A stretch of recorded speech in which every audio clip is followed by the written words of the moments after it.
Good evening, everyone. Welcome to The Healthier You with Wendy, a programming of El Monte City. Tonight, we have two very special guests here with us. Dr. Stanley Lau, board member at American Heart Association, Alana, and from American Heart Association. Tonight, we're talking about heart health, how to live with a healthy heart. Now, tell me a little bit about what are some of the major issues we're facing when it comes to heart health. We all understood this is a major disease. Cardiovascular diseases, including stroke, is one of the most devastating things that happen to us. Although we do have a lot of advancement over the years, and in fact, the number of mortalities, people dying from the heart health, dying from this heart disease has gone down, but we're still talking about huge numbers of people suffering from this disease. And basically, you talk about the major risk factors that we are facing every day. And number one, I would say at this point, is this obesity, diabetes, high blood pressure, high cholesterol, being inactive, and lack of exercise. Okay. Now, I did a little bit of my homework, and then I found a set of numbers, and it scared me when I saw those numbers. According to American Heart Association, that when it comes to blood pressure, approximately 90% of all Americans will develop hypertension over their lifetime, and 1 in 3 adults has high blood pressure. And many people don't even know it. And I could be having high blood pressure, I might not even know it. Dr. Lau, you mentioned about obesity, diabetes, and etc. being the major risk factors. What are some of the other major risk factors that are not controlled? Well, the other things you can be controllable in this are, say, no smoking. Okay. Now, you'd be surprised for all the young people, high school kids, about 20% of them are smokers. 20. Wow. Now that is correctable, that's preventable. This is something that we have to work on and try to decrease the numbers of people that smoke. And this happens if they stop while they're young. Maybe when they grow older, there's a chances that they will never smoke. But that is a good thing that we should start on, is for the youth, for all the audience who's young enough, pay much attention to smoking. This is one of the major hazards to their health. Okay, I see. So kids out there and parents make sure to encourage your kids live healthier. No smoking anywhere, no smoking around the house, no smoking at school. Remember that. Listen to Dr. Lau's advice. So now, you mentioned about smoking, you mentioned about diabetes, obesity, and some other major factors. What are some of the consequences of not listening to your advice, obviously? Well, you may not notice anything at this point because you're still young. Your symptoms exist when you come to later part of your life. At least you come to middle age, and by then it's too late. So that's why American Heart Association has a program called Life 7. The 7 things that you have to do in order to make yourself live better and eat better. I see. And for those of you who don't know what the American Heart Association's Simple 7 Keys, I have it. It's on the website. I'll read it off quickly here. For those of you who don't know, you could go on to heart.org, HEART.org/making an effort. It's called Life's Simple 7 Keys to Prevention. Control cholesterol, manage blood pressure, reduce blood sugar, eat right, lose weight. It all starts from today. Now, when we talk about the major issues in heart health, what about specifically LA County, El Monte area? What are some of the major problems that we have when it comes to heart health in the local area? I think 2 of the things that come to my mind, number 1 is obesity, and the second one is diabetes. Now, in these localities, I think that the percentage of diabetic patients are extremely high. It's all related to diet, all related to exercise, and obviously all related to sometimes the obesity and diabetes that comes hand in hand. And therefore, it's extremely important that people are aware, are they obese? Now that is a big question, because a lot of people think that this is a simple question to answer, because you may find out your friends look like the way that you look, and your family looks like the way that you look, and you may not see what is normal in you may not be normal in a general sense. So therefore, it's extremely important that you have some kind of measurements and understandings. The most common measurement that we do is called body mass index. Okay.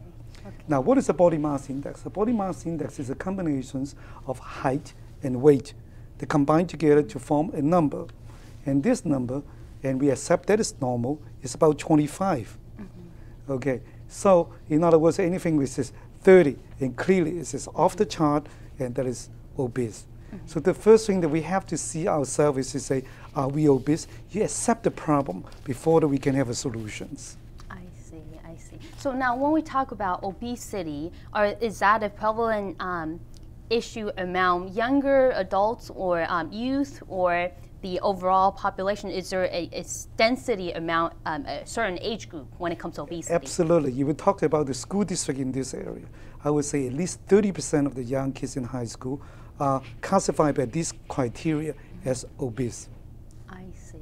That's a huge number of people, 30%. So to solve the problem of obesity among school children, what is the biggest challenge that we're coming across in promoting heart health, cardiovascular health, and living a healthier lifestyle? I guess one of the major challenges is the lack of resources.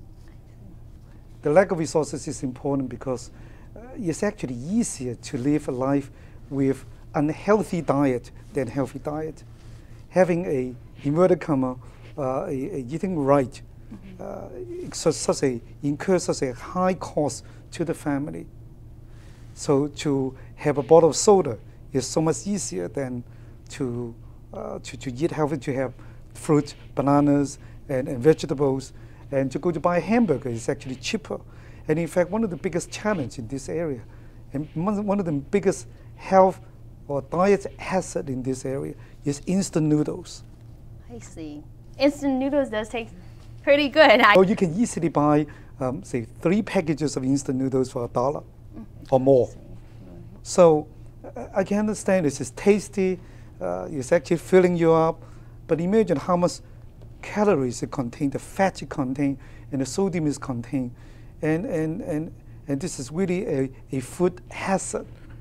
However, because of the socioeconomic classes and also the fact that the lack of availability to get access to healthy food, and instant noodle it becomes so popular in a lot of LA County school kids. I see. Now, we know that there's a lack of access, lack of resource, and I know that instant noodles, burgers, they taste really good. So now, putting myself in that situation, thinking, well, I do want to eat healthy, but I really only have that $1. What can I do? What are some of the simple tips you recommend? Well, I say without $1 only. Without $1, that is a tough question. I would say I would go for fruit, things like apples, things like oranges, and these are the things that is clearly healthy than compared to hamburgers, compared to instant noodles. And don't only talk about the youth, you talk about ourselves. How often, how many portions of fruit that we eat a day? It's actually very small. Wow. So now I'm going to stock up my fridge with apples, oranges, or blueberries. That's my favorite. Fruits instead of all the instant noodles or anything with preservatives. Anything that comes from the can, anything that comes from the jar. I'm going to toss them out and so that I don't see them. So I'm going to take Dr. Lau's advice and go home and clean out my fridge and stock it up again with fruits and vegetables and all the healthy stuff, so that I'm going to start practicing what I'm preaching. Great. So Alana, now tell us a little bit about some of the things that you're doing. Well, I'd say as it relates to the American Heart Association, right now we've just started up a committee. It's called the Pulse Committee, which is really, the effort is to engage young professionals around heart health issues. And what we've kind of taken on, we just literally started, so we're still looking for more individuals who are interested in being engaged in these issues. But basically where we started is kind of looking at the obesity epidemic among youth. And our first initiative has been the teaching gardens. So for this first year out, we're really going to try to work on fundraising, raising funds to kind of help with the expansion of the Teaching Gardens, which is a school-based program for elementary schools, which teaches them about nutrition, and it's integrated into the curriculum. So that's one of the key areas that we're really kind of looking to help grow, just because it started in 2009. It's had some great, it's been growing, so it's been a really great program. And I think as young professionals, that's something looking to how can we positively affect the future generation. I think this is a great place for us to start. If I want to get involved, how do I do that? Where can I find the resources? Yeah, so what I would encourage is, hopefully, I know you guys have a Facebook account. I've definitely checked it out. So I'll give you all the information as far as how to get in contact with myself, as well as Rebecca Rogaway, who's kind of our liaison with the American Heart Association, kind of helping us shape this entire program. But I'll make sure that you get that information. And like I said, we're a young group. We're really trying to diversify this committee. We want it to be really reflective of LA County, and so diversity as far as different ethnicities involved, as well as we really want it to be reflective of the industries that are present with LA County, and really just have a really kind of diverse committee is essentially what we're looking for. Now, how did you first get into it? Tell me, I know you have a personal story about it, and share with us some of those stories. Yeah, well, actually, my first kind of interaction with the American Heart Association was through my present job, and we were putting on a Kid Fit Day at a 49th Street Elementary School. We were providing developmentally appropriate physical activity for the youth there. And one of the things in talking with the principal, she had told me that a lot of the kids, the parents were there, and they're kind of hustling the kids through all the different activities, and because they didn't have a place for themselves to engage and learn about, healthy eating and all those things. So we decided to develop a list of we had health seminars, and the American Heart Association was so wonderful and generous and provided us with one of their board members to come in and speak to the parents, because as we were discussing earlier, it's so important to kind of get those parents involved so they know themselves what does healthy living look like, and so that they can really engage their entire family in those practices. But on a very personal note, my dad, he's a physician. He's he's an educated man, knows about health issues himself. But in early January, I got one of the worst calls I've got in a very long time, and I don't mean to cry, but it was, he himself had a cardiac incident. His artery was over 90% occluded. He knew the symptoms. Luckily, I think that was one of the things. Obviously, he's in a very unique position where he kind of knows those symptoms and stuff. And he was lucky to receive the right type of care. He was over in Maui on an island. He was just bike riding kind of out in the middle of nowhere. But I'm very thankful to those physicians that treated him. Now he has a stent, and he's doing well. There's been a couple times where he's had to kind of adjust to the new lifestyle changes. He's a very active individual, but I think his experience kind of brought up a lot of issues for our own family. Do we have is heart disease in our family history? And if so, what do we need to do about that? My little brother, I know he's really kind of taken steps to improve his own health. He was a football player. Oh. He played center, so he's a big kid. So and he doesn't always practice the best health habits and whatnot. But I know that was one of the things that he really kind of took made him take a step back and kind of reevaluate everything he's doing. And just our family, you have to make adjustments. And I think one of the things, why I'm here today is really trying to engage the youth so they don't have to get that phone call at 9 o'clock at night, and and so we can really, that they can live a healthy, productive life. It's just those calls you don't want those calls to be happening. So on a very personal note, that's why I'm here, and that's what I'm trying to do, is try to create, a healthier. Start with LA first, but yeah, just really try to help create a healthier community.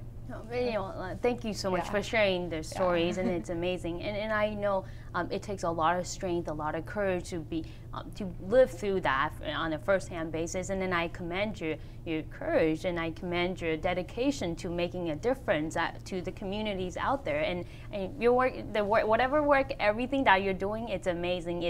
Believe it or not, it's making a difference. Your story, it's touching somebody's lives, and I can tell you, it's touching my life. And you almost got me crying too. I think it's amazing, and like you said, it starts off young and starts off from the preventative measures, and I think it's definitely important to promote living a healthy lifestyle, to have a heart.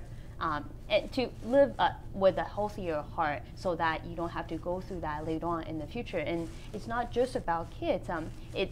Just the kids alone cannot make it happen. It requires the effort of parents, of the community, something Dr. Lau mentioned about quite a bit earlier in our conversation, that in El Monte City, in the San Gabriel Valley area, a lot of students are having these issues, but it's challenging to work to find a solution for this issue. It requires joint effort of parents. And now I'm going to switch it back to Dr. Lau and have him tell us a little bit more about the ongoing efforts that you're putting in, or American Heart Association is putting in to resolve that issue.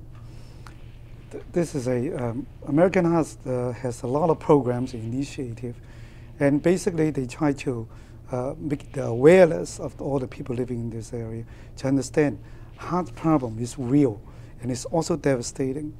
And one of the major things, along with Alana's story, is to say it's about the urgent heart attack.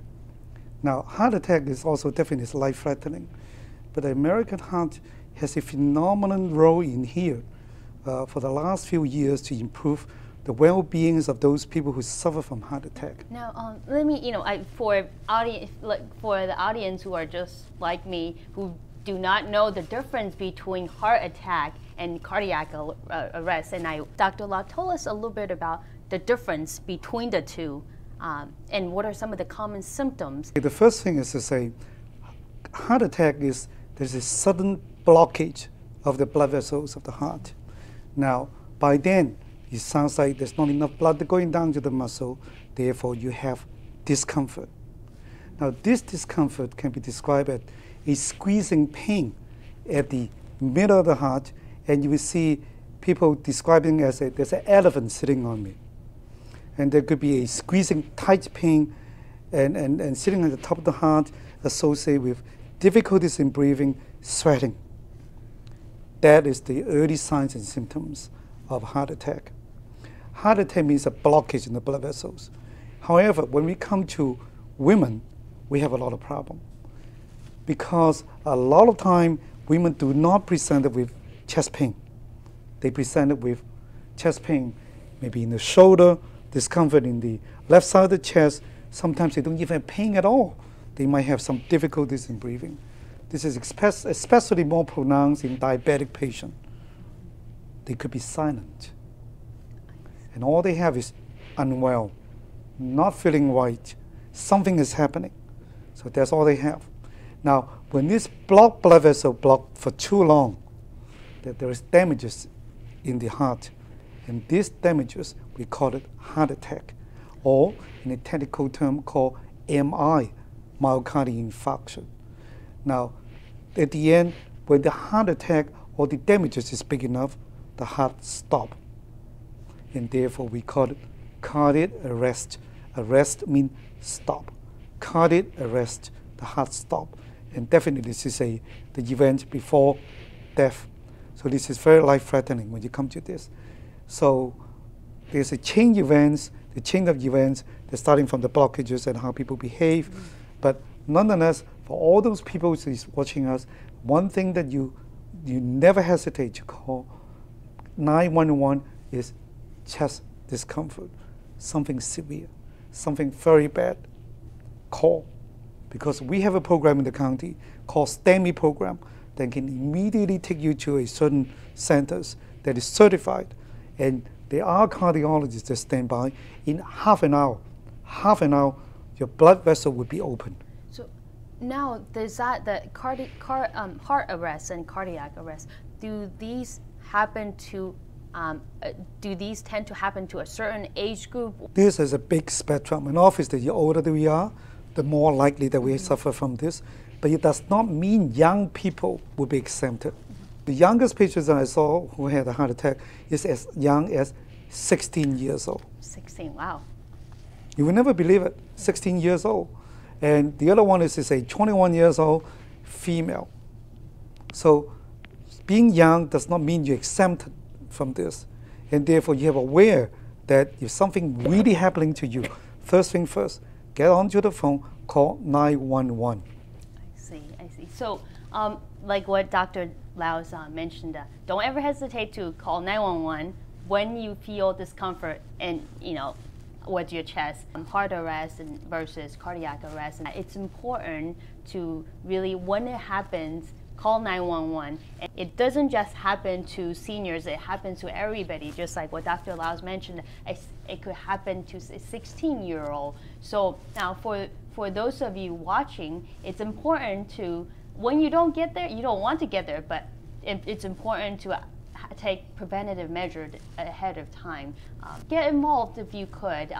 Pay it forward, raising the public awareness about heart health, living with a healthy heart. If you're overweight, try to lose a little bit of weight. Don't smoke. Control your blood sugar. If you have any of those family histories, make sure you go to the doctors on a more frequent basis, have screenings and checkups and etc. Preventative measures goes a long way, and you don't want to be one of those sitting in the ambulance, or you don't want any of your families to be in any of those situations. So make sure you talk about it with your kids, with your peers, with your parents. I always tell people, I want to live until I'm 93. So I gotta make sure that I eat a lot of fruits and vegetables and stock up my fridge all the time with healthy food. No instant noodles, no burgers. Absolutely. And maybe once a week, maybe once every quarter, I'll give myself that cheat day. But it's important to start from small little things on a daily basis. Come volunteer with